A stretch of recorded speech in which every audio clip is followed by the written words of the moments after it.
할렐루야.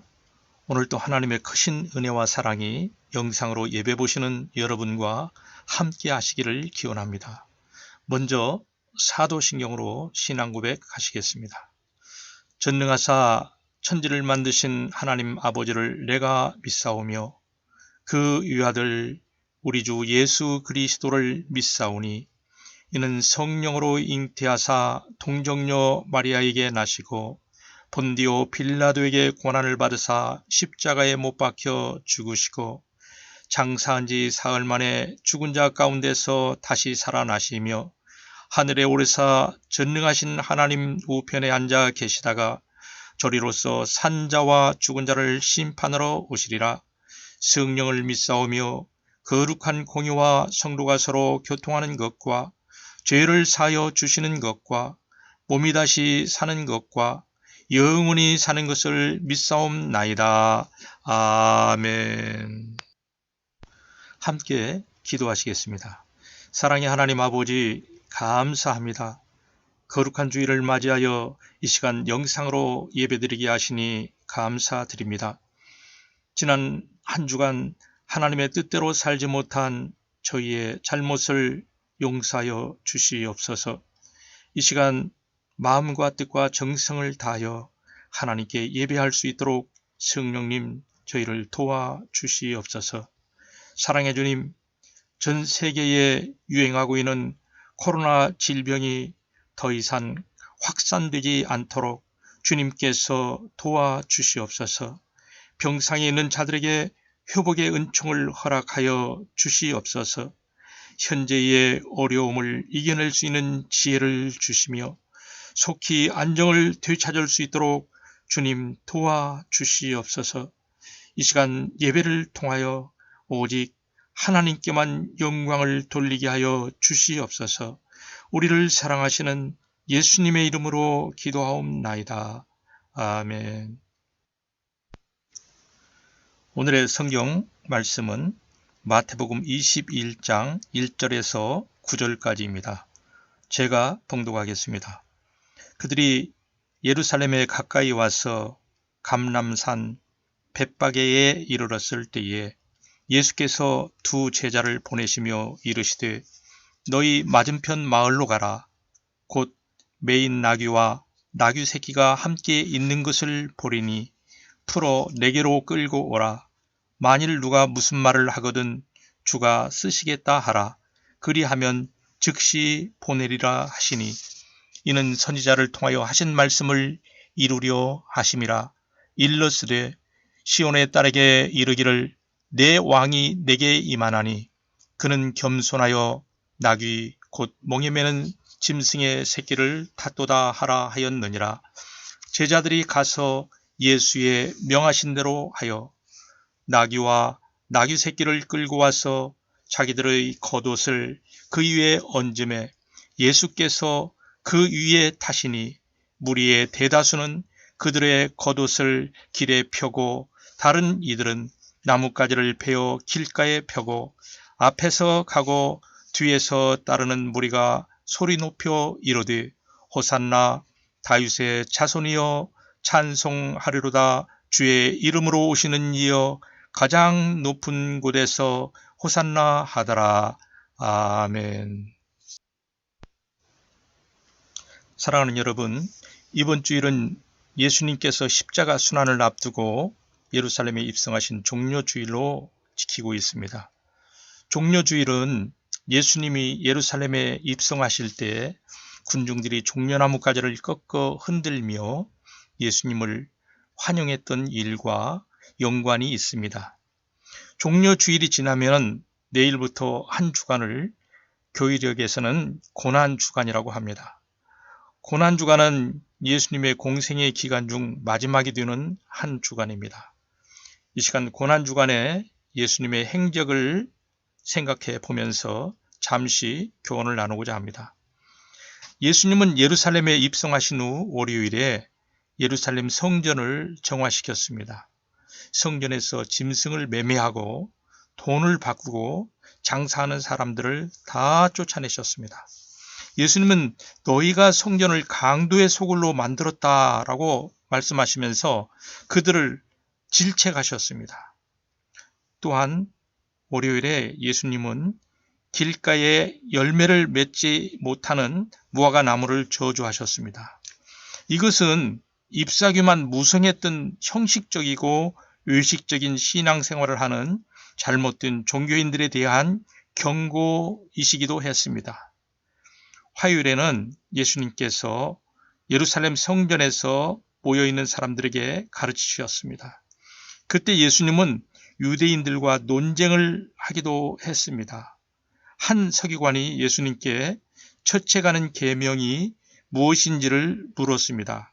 그때 예수님은 그에게 마음을 다하고 뜻을 다하고 힘을 다하여 하나님을 사랑하고 내 이웃을 내 몸과 같이 사랑하라고 말씀하셨습니다.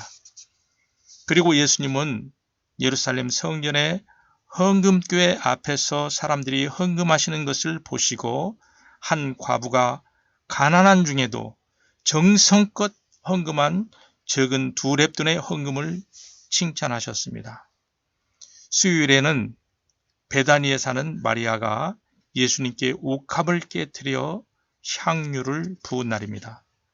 예수님은 마리아가 자신의 장례를 위해서 미리 향유를 부은 것이라고 말씀하시며 복음을 전할 때 그녀가 행한 일을 기억하라고 말씀하셨습니다. 그날 예수님의 제자 가룟 유다는 대제사장에게 은 30을 받고 예수님을 팔았습니다.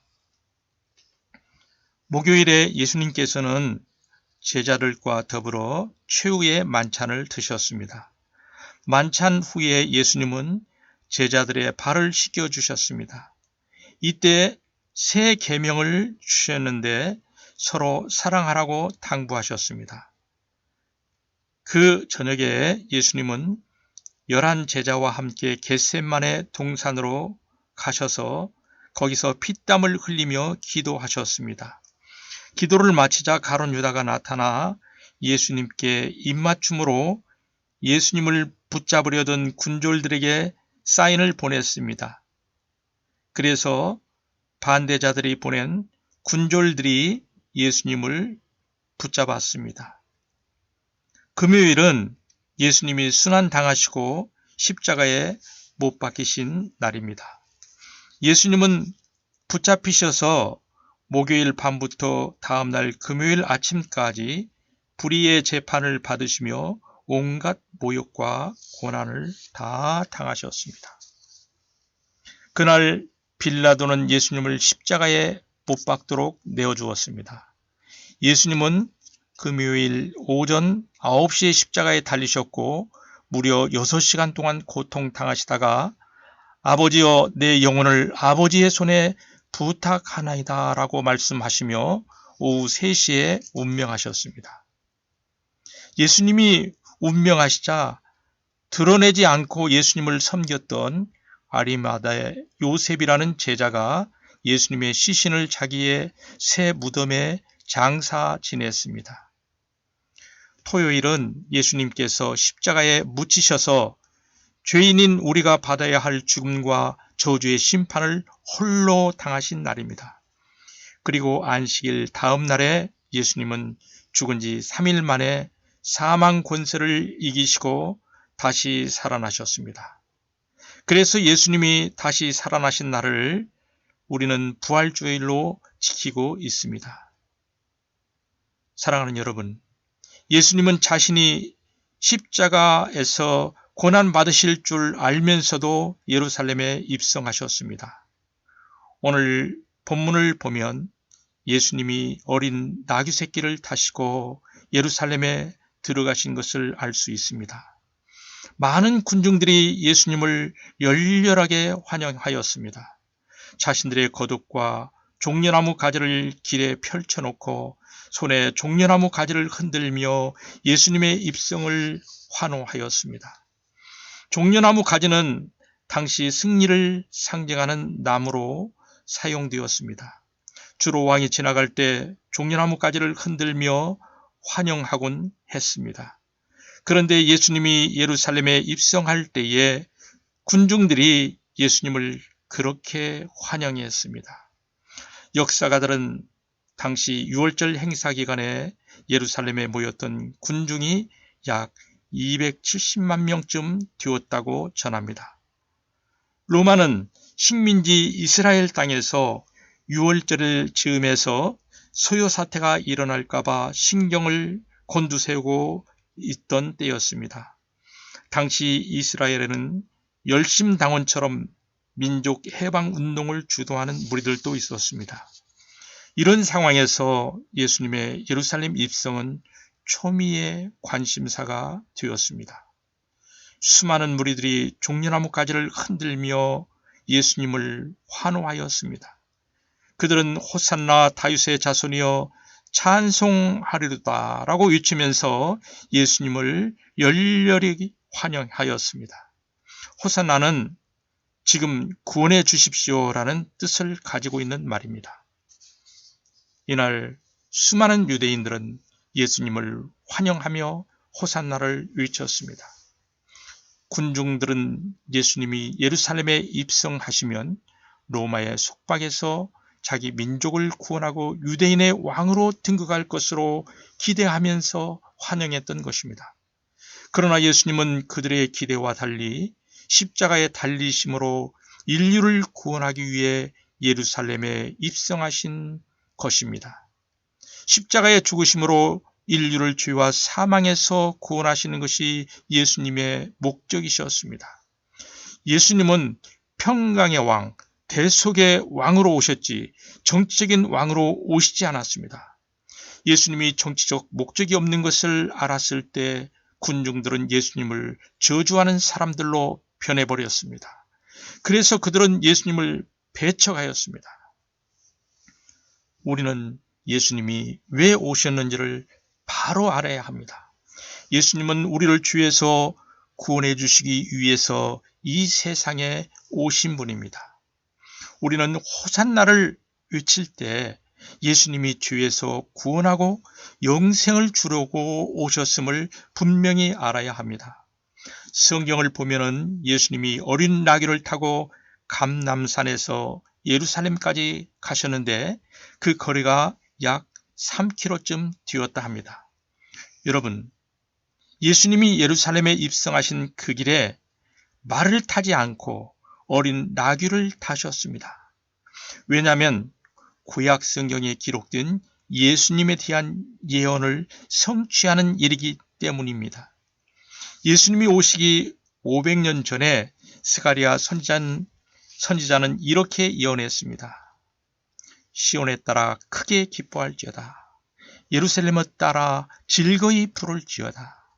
보라, 내 왕이 내게 임하시나니 그는 공의로우시며 구원을 베푸시며 겸손하여서 나귀를 타시나니 나귀의 작은 것 곧 나귀 새끼니라. 사랑하는 여러분, 예수님의 탄생과 사역과 죽음과 부활의 모든 사건은 성경이 예언한 대로 이루어졌습니다. 성경의 말씀은 온 천지는 사라질지라도 하나님의 약속의 말씀은 1.26도 사라지지 않는다고 말했습니다. 여러분, 하나님의 약속의 말씀은 그대로 성취되고 이루어집니다. 성경 말씀은 성령의 감동으로 기록된 하나님의 말씀이기 때문인 것입니다. 그 말씀이 오늘도 살아 역사하고 주님의 귀한 뜻을 이루는 줄 믿으시기 바랍니다. 예수님은 말씀을 전하실 때 종종 구약에 있는 말씀을 인용하시며 선포하셨습니다. 구약의 예언을 따라 본인이 이 땅에 메시아로 오셨음을 분명하게 알려주셨습니다. 예수님께서 나귀 새끼를 타신 두 번째 이유는 무리들에게 메시아의 본질을 알려주시기 위한 것입니다. 앞에서도 언급했지만 예수님을 환호하는 예루살렘의 군중들은 예수님을 정치적인 메시아로 오인했습니다. 예수님을 로마로부터 이스라엘을 해방시킬 메시아로 착각한 것입니다. 그들은 수많은 기적과 이적을 행하신 예수님이 이스라엘을 로마의 식민 통치에서 종식시키고 자신들의 왕으로 등극하시기를 원했던 것입니다. 그러나 예수님은 이 땅에 하나님과 사람 사이에 화목을 주러 오셨고 사람과 사람 사이에 화목을 주려고 오신 분이십니다. 예수님은 겸손과 평화의 왕으로 오신 것입니다. 그래서 예수님이 평화의 상징인 나귀 새끼를 타고 예루살렘에 입성하신 것입니다. 보통 왕들이 전쟁에서 승리하고 돌아올 때는 나팔 소리가 크게 울려 퍼지는 가운데 군마를 타고 호기롭게 입성합니다. 하지만 평화의 왕 되신 예수님께서는 겸손하게 나귀 새끼를 타고 입성하셨습니다. 마태복음 21장 5절에 보면은 시온 딸에게 이르기를 내 왕이 내게 임하나니 그는 겸손하여 나귀 곧 멍에 매는 짐승의 새끼를 탔도다 하라 하였느니라 라고 기록하고 있습니다. 저는 오늘 나귀를 타시고 예루살렘에 입성하신 주님의 모습에서 두 가지 교훈을 생각하며 여러분과 함께 은혜를 나누고자 합니다. 첫 번째 교훈으로 나귀를 타신 예수님의 겸손을 본받기를 원합니다. 예수님은 힘센 준말을 타지 않고 겸손하셔서 어린 나귀를 타셨습니다. 예수님을 따르는 우리도 하나님과 사람 앞에서 겸손해야 합니다. 우리 모두는 하나님 앞에서 힘을 빼고 사람 앞에서도 힘을 빼고 살아야 합니다. 대부분의 유명한 운동선수들은 힘을 뺄 때 더욱 자신의 기량을 잘 발휘한다고 합니다. 훌륭한 야구 투수들의 경우에 몸에 힘을 빼는 데만 오랜 시간이 걸린다고 합니다. 사업하는 협상의 자리에서도 겸손하게 힘을 빼는 일이 중요하다 합니다. 힘을 빼고 겸손하게 상대를 세워줄 때 협상이 잘 이루어진다 합니다. 예수님 당시 늘 목에 힘을 주고 다니는 사람들이 있었습니다. 그들은 바리새인들이었습니다. 그러나 예수님은 힘을 빼시고 하늘 보좌를 떠나 겸손하게 이 땅에 오셨습니다. 예수님은 창조주이신데도 자신을 낮추어 피조물의 형태를 취하셨습니다. 예수님은 화려한 궁전에서 출생하지 않고 비천한 마구간에서 태어나셨습니다. 그리고 조그마한 나사렛 동네에서 사셨습니다. 그리고 겸손히 부모님께 순종하며 사셨습니다. 예수님은 스승으로서 제자들의 발을 씻기시며 섬기는 자로 사셨습니다. 자신의 사명을 위해서 사람들에게 모욕과 고난을 당하셨습니다. 죽기까지 성부 하나님께 복종하심으로 예수님께서는 인류를 죄에서 구원하셨던 것입니다. 바울 사도는 성경에서 이렇게 말합니다. 약한 자들에게 내가 약한 자와 같이 된 것은 약한 자들을 얻고자 함이요 내가 여러 사람에게 여러 모습이 된 것은 아무쪼록 몇 사람이라도 구원하고자 함이니. 사랑하는 여러분, 우리도 예수님의 겸손을 본받아 겸손하게 살며 하나님의 뜻을 이루는 저와 여러분이 되시기를 바랍니다. 둘째로 예수님을 태웠던 어린 나귀에서 교훈을 얻게 됩니다. 성경 마태복음 21장을 다시 자세히 봅니다. 거기에 보면은 제자들이 예수님께 나귀와 새끼 나귀를 함께 끌고 왔다고 말합니다. 그런데 예수님이 큰 나귀를 타지 않고 어린 새끼 나귀를 타셨다고 전하고 있습니다. 예수님은 인류를 구원하기 위해 예루살렘에 입성하는 가장 중요한 시점에서 힘센 큰 나귀를 타시지 않고 사람을 태워본 경험이 없는 어린 새끼 나귀를 타셨습니다. 어린 나귀는 수많은 군중들의 환호 행렬에 대한 대처 경험이 전혀 없었을 것입니다. 환호하는 군중에 놀라서 날뛸 수도 있었을 것입니다. 여러분이 그 상황이라면 어떤 선택을 하셨겠습니까? 아마 10중 8구 경험이 없는 새끼 나귀는 안전상 문제가 있으니 타지 않았을 것입니다. 작은 새끼 나귀 옆에 묶여있던 큰 나귀를 선택하여 탔을 것입니다. 저도 마찬가지입니다. 그런데도 예수님은 인류 구원을 위해 예루살렘에 입성하는 소중한 순간에 멍에를 메어보지 못한 어린 나귀를 타고 들어가셨습니다. 여러분, 구약 성경에 보면은 제사를 드릴 때 흠이 없고 멍에를 매지 않는 암송아지를 제물로 드렸다고 기록하고 있습니다. 죄 없고 흠이 없으신 예수님은 인류를 위해 자신을 속죄의 양으로 드리면서 사람을 태워본 적이 전혀 없는 정결한 어린 나귀를 선택하신 것입니다.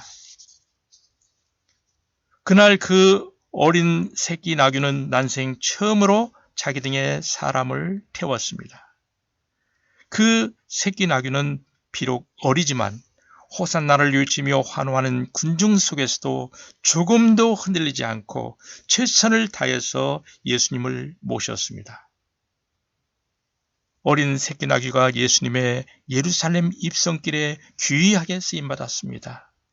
그 나귀는 예수님의 인류 구속사의 한 구간에서 귀하게 쓰임받았던 것입니다. 쓰임받는다는 것은 예수님의 은혜요, 전적으로 하나님의 은혜입니다. 여러분은 자신이 혹시 어린 나귀처럼 연약하다고 생각하지는 않습니까? 걱정하지 마시기 바랍니다. 약하지만 주님이 부르시면 쓰임받게 되는 것입니다. 예수님은 경험이 없다고 약하다고 그냥 지나치지 않으십니다. 예수님이 보시는 관점은 순수함과 정결함이 관건입니다.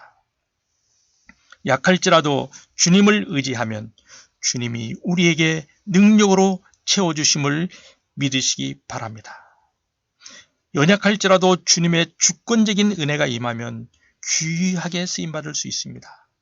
아마도 예수님을 자신의 등에 태웠던 그 새끼 나귀는 짐승들의 세계에서 최고의 자부심을 가지게 되었을 것입니다.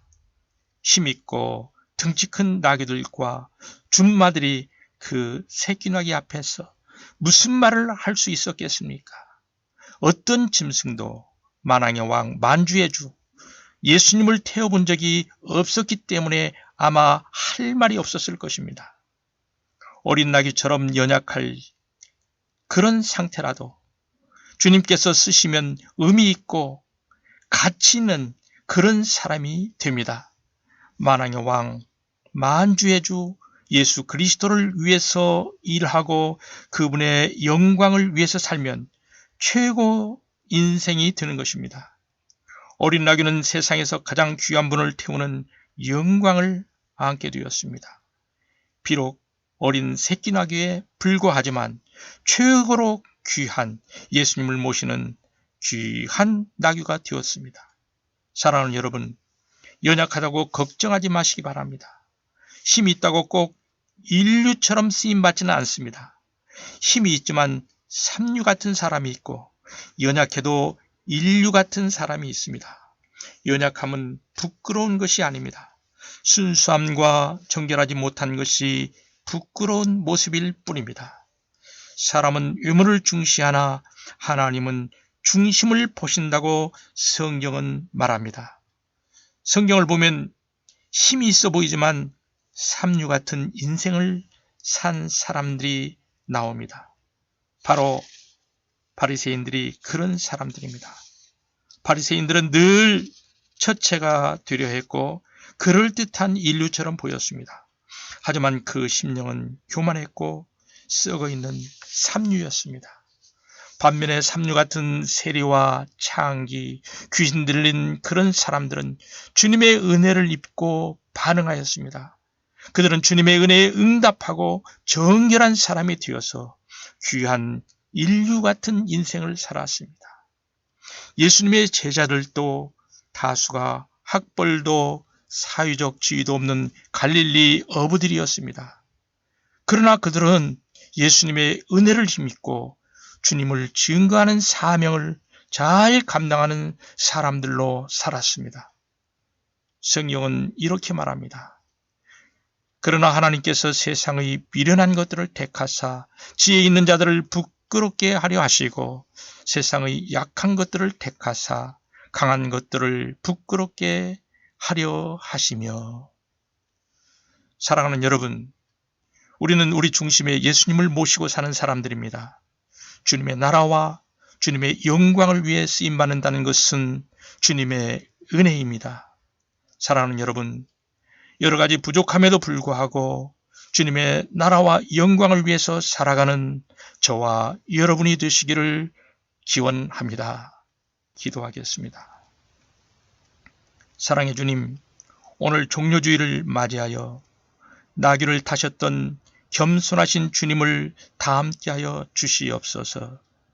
겸손하게 이웃과 주님을 섬기며 살 수 있도록 저희를 도와 주시옵소서.